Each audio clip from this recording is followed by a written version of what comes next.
হে WhatsApp guys, আসসালামু আলাইকুম। কেমন আছেন সবাই? আশা করছি সবাই অনেক ভালো আছেন। আপনাদের দোয়া এবং ভালোবাসায় আমিও অনেক ভালো আছি। অনেকদিন এই যান্ত্রিক শহরে থেকেছি। যান্ত্রিক শহরে থেকে মনে হয় নিজেই যন্ত্রের মতো হয়ে গেছি। তাই এই যান্ত্রিক শহরকে ছেড়ে চলে যাচ্ছি আমার নিজ গ্রামে। শহর ছেড়ে যাওয়ার অপেক্ষা, আর সেই অপেক্ষায় আছি যে আমাদের বাসটা কখন আসবে। আমরা অপেক্ষমান হয়ে দাঁড়িয়ে আছি ঢাকার নারায়ণগঞ্জের গোল চত্বর। হ্যাঁ, এটা গাউসিয়া গোল চত্বর, অনেকেই চিনেন।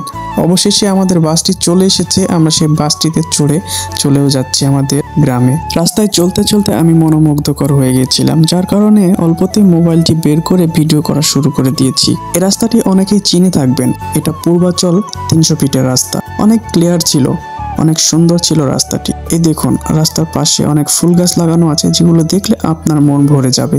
অনেক সবুজ, শ্যামল, সাদা, লাল, গোলাপি বিভিন্ন রঙের ফুলে ভরে গেছে এই 300 ফিট পূর্বাচলের রাস্তাটি। আমি দীর্ঘক্ষণ ভিডিও করছিলাম, কিন্তু বাসটি অনেক জোরে চলার কারণে বুঝতে পারছিলাম না ভিডিওটা ভালোভাবে কেমন হয়েছে। দেখতে দেখতে আমরা কুড়িল বিশ্ব রোড চলে এসেছি। এবার আমরা ফ্লাইওভার দিয়ে উড়াল পথে অন্য আরেক পাশে এগিয়ে যাব। কুড়িল বিশ্ব রোডের উপর থেকে নামতে নামতে আমার চোখে ভেসে আসলো এই পুষ্করণী বা পুকুরটি, যা আসলে অসাধারণ লাগছিল উপর থেকে। কেননা উপর থেকে যখন দেখছিলাম পাখির চোখে, তখন অনেক সুন্দর লাগছিল।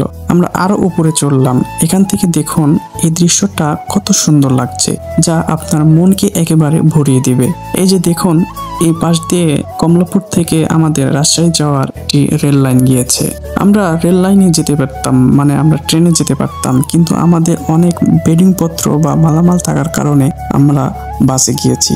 কারণ সেখান থেকে আমরা যদি ট্রেন অবধি আমাদের মালামালগুলো নিয়ে আসতাম, তাহলে আমাদের অনেক হ্যাসেল পোহাতে হতো। দেখতে দেখতে আমরা ফ্লাইওভার থেকে নেমে চলে এসেছি নিচে।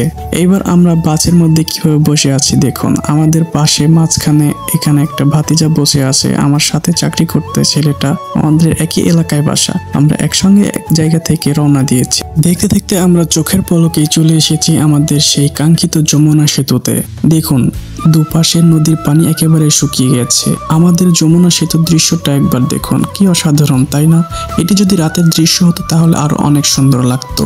রাতের দৃশ্যের যমুনা সেতু অনেক সুন্দর লাগে, আর দিনের এই যমুনা সেতু নদীর পানিতে একটি ট্রলার দেখতে পাচ্ছিলাম। যাই হোক, আমরা দেখতে দেখতে যমুনা সেতু পার হয়ে চলে এসেছি সিরাজগঞ্জের একটি হোটেলে দুপুরের লাঞ্চ ব্রেকের জন্য।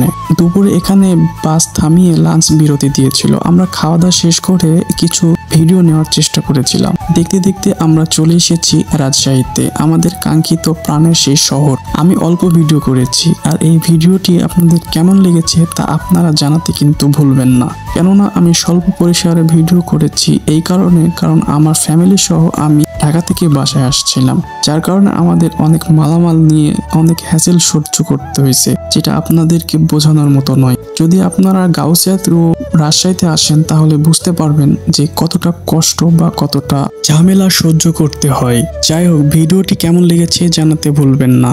আর গাউসিয়া থেকে রাজশাহীতে আসতে আপনাদের প্রতি জনে 600 টাকা করে ভাড়া লাগবে। আপনারা যদি আসতে চান তাহলে আসতে পারেন। ধন্যবাদ সবাইকে। আল্লাহ হাফেজ।